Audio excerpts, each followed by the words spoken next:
Well, winter doesn't officially begin for another 3 weeks, but here in South Texas, doctors are already seeing a surge in respiratory syncytial virus. Now, you may know it as RSV, and it is one of the leading reasons that a young child could end up in the hospital. Yeah, RSV, of course, a highly contagious respiratory illness that usually causes mild cold-like symptoms, but for some, it can be more severe, and here in Texas, the numbers are climbing.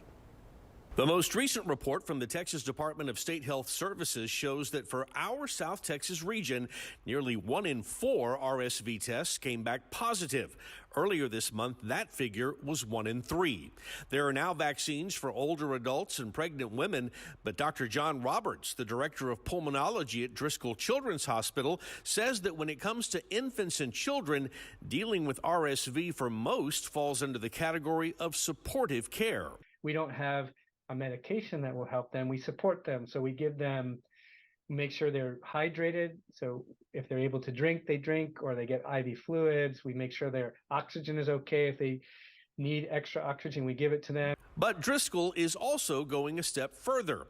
According to Dr. Roberts, the hospital is part of a handful of sites around the world involved in a program to develop the first approved treatment for RSV. They are testing an oral medication that, when taken, kills the RSV virus. And they're looking for newly diagnosed volunteers. So right now what we're doing is we're recruiting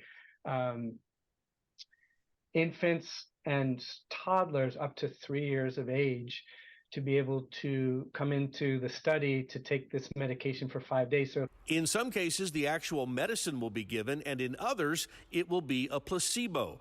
Doctors will then be testing the patient to see how they respond to the drug.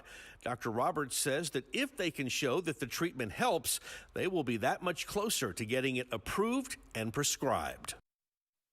Now, of course, in medical studies like this, it can be years before a drug is actually available.